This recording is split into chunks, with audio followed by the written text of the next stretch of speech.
Drones, deals and desperation. Pakistan in panic buying spree.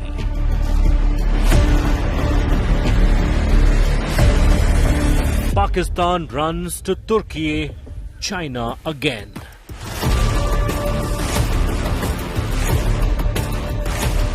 Shehbaz Munir visit Turkiye with wish list. Pakistan's arms haul. Should India be worried? Pakistan's jihadi shopping spree. Top focus on NewsTrack. Good evening. You're watching NewsTrack here on India Today. I'm Akshatha Nandagopal. Even as India continues to roar post Operation Sindoor, Indian intelligence reveals that Pakistan's attempting to build up its arms after Operation Sindoor. So they've been going again to Turkey, to China, reaching out to their allies and trying to essentially get more arms and ammunition. We're going to be talking about this in great detail. I've got with me here in our studios Gaurav Sawant as well as Sandeep Unithan, who will be getting you all the details you need to know about what's really on the shopping list for Pakistan, whether India should be worried and much more. But first, let's begin by running you through all the details that we have in our report.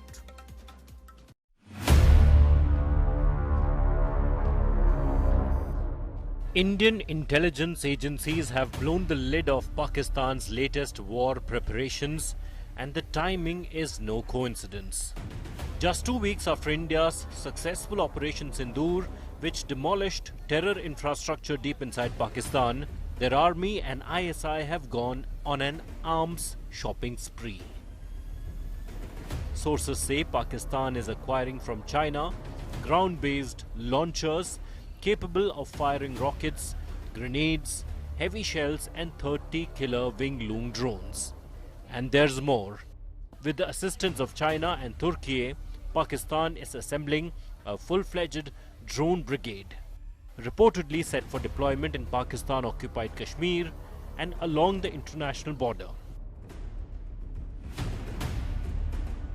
After the Indian forces dismantled Chinese surveillance systems inside Pakistani territory and Turkish drones fired at India during Operation Sindoor, Islamabad is now scrambling, buying new surveillance gear from Beijing to install in POK and near the Rajasthan border. Why? Because this is the same region where India struck Jaish-e-Mohammed's Bahawalpur headquarters, catching Pakistan completely off guard. And even as Pakistan Prime Minister Shehbaz Sharif rushes to meet Turkish President Erdogan, hoping to renew old defense deals, one thing is clear: India strikes with precision, Pakistan responds with desperation. Bureau Report, India Today. Okay, so we've broken down for you what's really on Pakistan's shopping list. As expected, of course, they've run to their two allies, Turkey and China. But let's discuss what this really means for India. I've got with me in the studios, as I informed you earlier, Gaurav Sawant and Sandeep Unithan with me in this edition of NewsTrack. Gaurav, I'd like to begin with you. You gave us, of course, a series of reports just last week from the international border, from other locations, where you also showed us the kind of arms that were used by Pakistan, some of the drones that were used by Pakistan, many of which were Turkish, Gaurav. And they were found to be wanting. That is what officers on ground told me. We saw the debris of some of these Yeehaw drones. We saw debris of some other drones.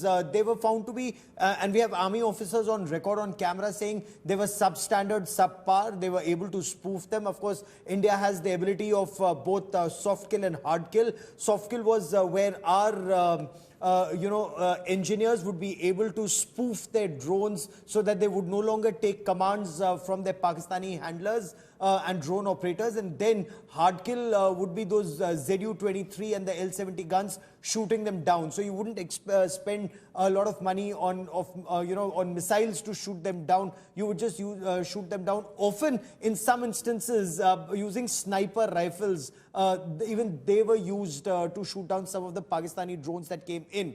So Pakistan now, we're told, we're looking at some of the lists that they've gone to Turkey with and to China. They want to build a brigade plus of drones because swarm drone attacks is what they're looking at even in future. And they want better quality drones. They want longer range drones that can carry heavier payload. Some of the EHA drones that they had could carry about 10 kilograms of explosives, fragmented explosives. Now they want longer duration, longer range drones to be able to come in deeper with systems that would not be spoofed easily by India's air defense system. So they are now trying to stay a step ahead for the next battle. Okay, Sandeep, looking at the list really of Pakistan's wish list, if you will, of arms from Turkey and China, is there reason for India also to be worried here and to kind of ramp up our procurement? Well, I think India will be doing what India has to do, which is to build up our defense capabilities. And we've done that steadily, irrespective of what Pakistan has been doing. And I think the Operation Sindoor was a vindication of the several years of indigenous defense efforts that we've done, and the proof of very, very breakthrough indigenous solutions like the BrahMos equipped with the Sukhoi 30 MKI. That's an entirely indigenous solution, which the DRDO came up in collaboration with the Indian Air Force. So it will be solutions like this that India will primarily be looking at. There are other very critical technologies, very critical capabilities that India has developed, which are among the first in the world. We are one of only 4 other countries in the world to have tested hypersonic missiles, and that happened in November of 2024. Of course, India will look at accelerating the induction of that DRDO-tested long-range anti-ship hypersonic missile.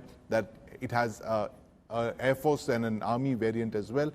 Those would be something that we would be looking at inducting, but primarily replenishing a lot of the ordnance that we've expended through Op Sindoor, and of course identifying the loopholes where we would need to beef up our capabilities vis-a-vis Pakistan and of course China, because Akshita, at the end of the day we are looking at a two-front situation, and I think the Indian armed forces have to be extremely mindful of the fact that you have a northern adversary as well. So you will be looking at procurements across the board that could look at both China and Pakistan. There's been a lot of talk about made in India, about Atmanirbhar defense as well, but Gaurav, if you stack it up to a made in India versus a made in China, or for that matter, a made in Turkey, how does India really perform then as far as our defense goes, as far as our arms that are being produced locally go? So far, India has done exceptionally well. Do keep in mind, since 2020, we were having a standoff with China post Galwan, and a lot of stocking up had already happened post Galwan, and all of that, was very effectively used. So India has, touchwood, surplus stocks for now, but they must be replenished very quickly and more. But, as Sandeep was pointing out, the BrahMos armed on a Su-30 MKI, that's an absolute game changer. Neither China nor Pakistan have anything to counter that. The Chinese HQ-9 air defense systems, they were found to be wanting. Again, for a very long time, India was stocking up on loiter ammunition. It was, stocking up on kamikaze drones. That's when these drones, they can loiter for about 6 to 8 hours. They can identify the target, and all the information is pre-fed in their system. They keep relaying that information back to base, but they are remotely piloted. The moment they see the target, they go crash into the target and destroy it. And those were India made too. And some of them are made in India. We need better quality made in India. Some of these are made in Israel. But we need much, much bigger numbers, of these. Some of them are now being made in India. The big advantage is it can loiter in enemy territory for 6 to 8 hours and can destroy their air defense or their vital assets and vital points. And that, with the Chinese systems, they were taken down, especially their air air defense system, whether it was near Lahore or near the Malirkant and in Karachi, that's a disaster for Pakistan and for China. Also the air-to-air missiles, the PL-15s, Indian air-to-air missiles or Indian missiles have done better than the Chinese. So overall, if you were to look at this picture, the fact that as Prime Minister Narendra Modi put it on the 10th of May, after India's punitive strikes across multiple air bases and radar stations, Pakistan sought a ceasefire, is an indication that our weapons, our systems, our training, our tactics was head and shoulders above Pakistan, backed by China and Turkey. No, very, very true. I think the success of Operation Sindoor really showed that we're much, much ahead of Pakistan. But having said that, Sandeep, when you look really retrospectively at Operation Sindoor and all that played out then, clearly, yes, India was in a very good position. But just analyzing it, do you think that there's one possible area where you think, we need to procure more arms? Is it in defense, offense? It could be, of course, in any front that you think that this is something that India should be looking out more for. Well, Akshita, you had a very interesting platform just flashing on screen there. It's the High Altitude Pseudo Satellite, or the HAPS. Now, that is one critical capability that India has tested over the last couple of months, but we haven't been able to induct them in as much quantity as we should have inducted, because that is a game-changing technology, and this is to the credit of the Indian Air Force that has realized the utility of this platform. It is a very long-range, high-altitude drone, which basically it's solar-powered, which means that it basically loiters at a very high altitude, above 10, 12 kilometers.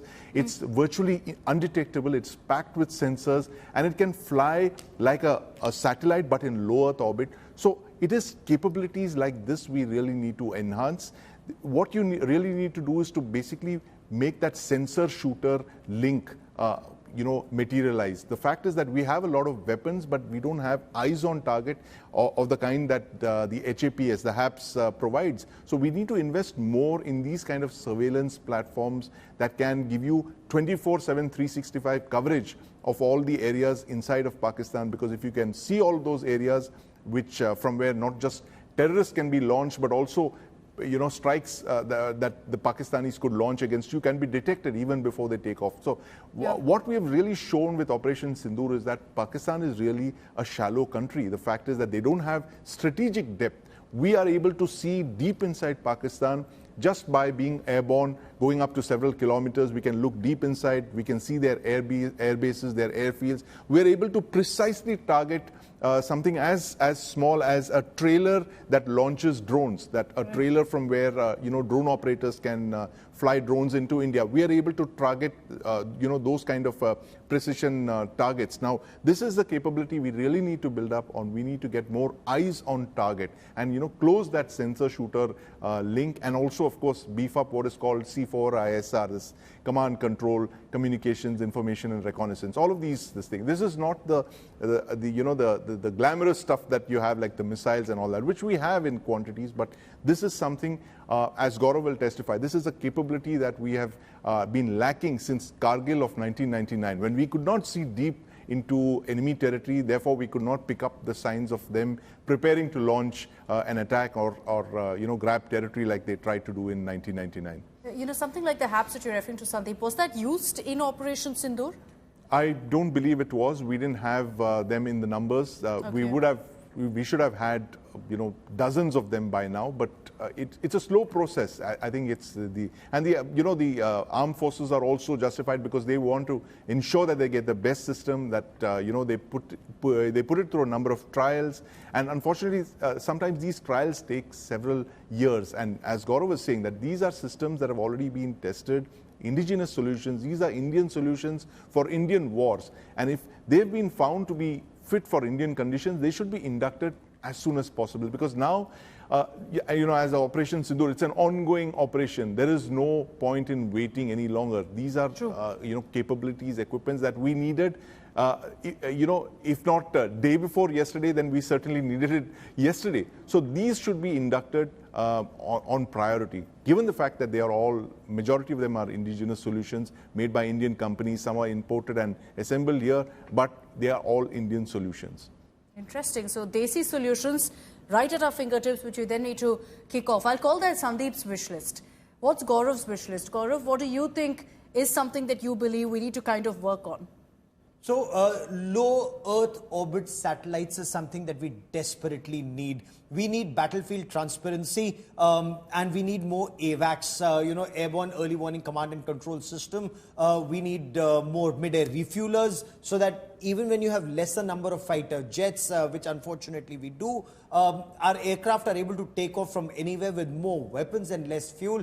Fuel mid-air, your battlefield is transparent with your low Earth orbiting satellites, and with the HAPS, as Sandeep was pointing out. We've tested some of these balloons at 17 kilometers altitude. That's in stratosphere. So they are in stratosphere. They can look deep inside enemy territory. Do keep in mind that there are two hostile countries that we are dealing with. One is China, the other is Pakistan. But then there is one aspect. China too would have realized the offensive capabilities of the Indian armed forces, and they would have seen that this is one setup, with the Narendra Modi government, that they're not scared of taking offensive action, and that is why it would deter any other country from interfering in India's affairs, in a way, because there would be consequences for them. So we need to build more BrahMos missiles. We need to get from wherever we can fighter jet engines that we need. Fighter jet engines, we should make our fighter jets in India.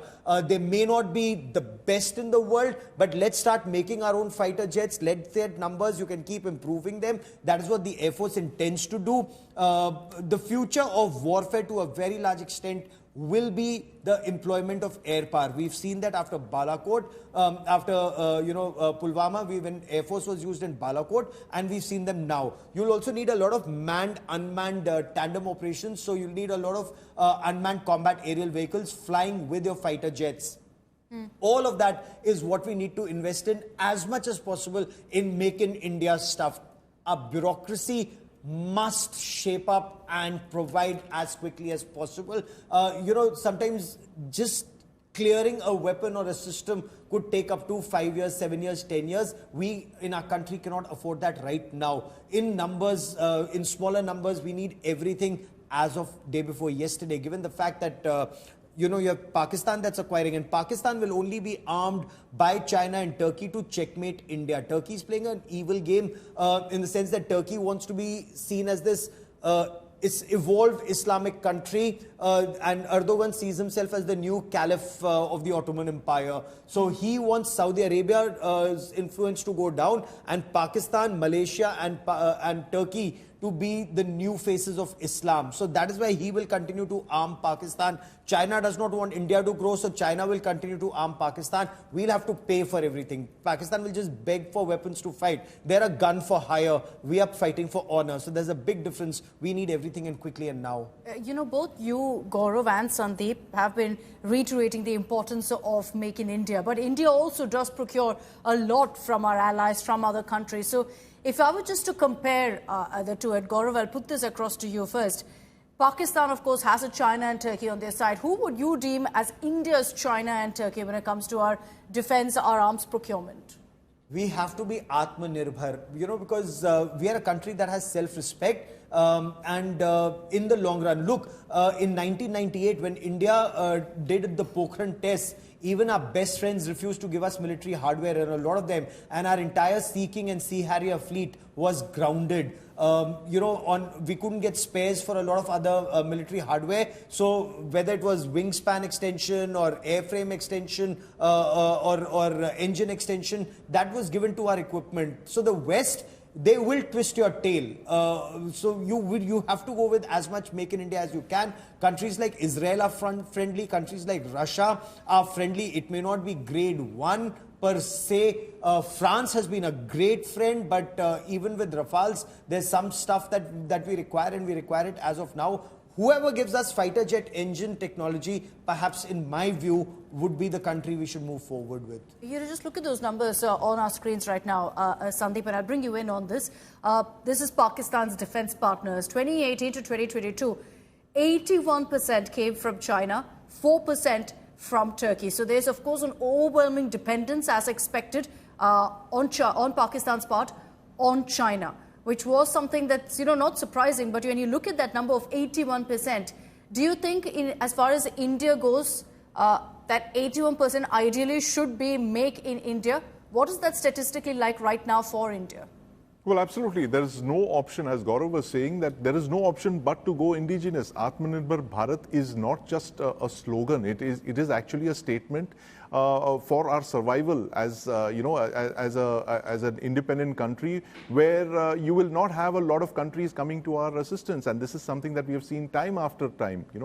Right from the Pokhran tests of 1998, there will be statements of support. But at the end of the day, we are on our own, and this is what our political and military leadership very well know. And that is the reason why India has struck its own path and built its nuclear weapons program. It's because we are on our own. And therefore, if we can build the nuclear weapons that we did, and we have the strategic missile delivery platforms that to deliver those warheads, and all of these are completely indigenous. We built these weapons under great international pressure, and the fact that we were in technology denial regimes, despite that we managed to do all of this. Pakistan's nuclear weapons are from China and from North Korea. They're missiles and nuclear weapons. We had to do this all by ourselves. Therefore, it's all the more important now that when we're looking at building our conventional weapons capabilities, beefing up our conventional weapons capabilities, we need to push an indigenous path. Of course, there will be countries like Israel, there will be countries like Russia, and of course, France that will chip in. But these capabilities should only be the tip of the spear. They should never form the whole spear. The rest of it, like you said, I see 80% of indigenous capability being the stated goal, and eventually 100%. But realistically, I think we should be looking at something like 60 to 80% indigenous weapon systems. And also, if I can quickly add, the thing that we should really be looking for is that indigenous rocket force. This is something that the government has been pushing, the Defense Ministry has been talking about, the armed forces have been proposing this, that you're looking at harnessing all of our capabilities for launching precision long-range fires, starting from the BrahMos missile, the Pinaka missile and the Pinaka rockets, the BrahMos missile, the conventional versions of missiles like the Pralay and the Prahar, and of course the hypersonic missile that's about 1500 kilometers. All of these need to be brought under a rocket force. And I believe, like, as Gaurav was saying, we need those jet engines, we need fighter jets, but these are long-term acquisitions. It takes 10, 15 years to build your own jet engine. While we are waiting for those jet engines to arrive, solutions like the rocket force, which knit together all of our offensive long-range capabilities, need to be developed very quickly. Missiles and rockets is a capability that India is more or less entirely indigenous, self-sufficient. We don't need to import anything from any other country. We have the best. Exporting, actually. We are actually exporting it, exactly. We have these capabilities. Let's build on our strengths, because this is the kind of capability with a rocket force that you can, use it to provide conventional deterrence against not just Pakistan but China as well. So if you have a problem with your numbers of fighter jets, you just have a squadron strength of just over 30 squadrons, whereas your requirement is much more. In the short term, you can bridge the gap with capabilities like this, the rocket force, hypersonic missiles, drones. Coming for 1 minute on that point that Sandeep made, like our armed forces are on the ball. I want our defense production units to be absolutely on the ball with zero error. We have to have that zero error syndrome, because there have been instances where we've lost our fighter planes or fighter pilots to some problems that may have been in maintenance of our fighter jets. Now that we just cannot afford. We just cannot afford to have any explosion in the breach when it comes to our ammunition. So we need to improve our metallurgy. We have to be zero error on everything that we move forward on national defense, and accountability. That is where you cannot afford to have any unions coming together and groups going to government and government backing. All of that is a strict no-no. We need more of the private sector coming in defense hardware, and the government backing that private sector in defense hardware. All of that is required for us to be really Atmanirbhar, because we shouldn't just be making for ourselves. We should be arming our friends across the world. If Turkey is arming up Pakistan, we anyway have a better plan for example, our Akash missiles or our Swati radars or other radars that Armenia wants to buy. Other countries across the world, including Philippines and Indonesia, are looking at BrahMos supersonic cruise missiles. So we need to export a lot more defense hardware, and with each improvement, we become world class, because one, we make it cheaper, we make it better. We need to improve our metallurgy, is what experts tell us. Synergy all around essentially is what we're focusing on. Pakistan could be going out to their allies, Turkey, China, because they really can't focus on making Pakistan right now, which would be a joke, honestly. But that's why looking to Turkey and China, we can look within. Look, we've reached a lot of milestones in the last few weeks. You look at the success of Operation Sindoor and how our forces, given a free hand, showed what they're capable of. You look at the fact that we're now the 4th largest economy in the world. All of that puts us in a position where we can be completely self-reliant, where we can turn completely indigenous and focus on Make in India. So while Pakistan can go about with the shopping spree that they're on, clearly in a panic, India, going by what Gaurav and Sandeep have told us, needs to focus on looking within, speed up our own process of Atmanirbhar defense. Thank you very much, Sandeep and Gaurav, for joining us in this edition of NewsTrack, and of course enlightening us on where perhaps India should be moving forward, whether Pakistan going on the shopping spree is actually a problem, a worry, a concern for India or not. We hope we've answered all of your questions. Thanks very much for tuning into this edition of NewsTrack. Good night.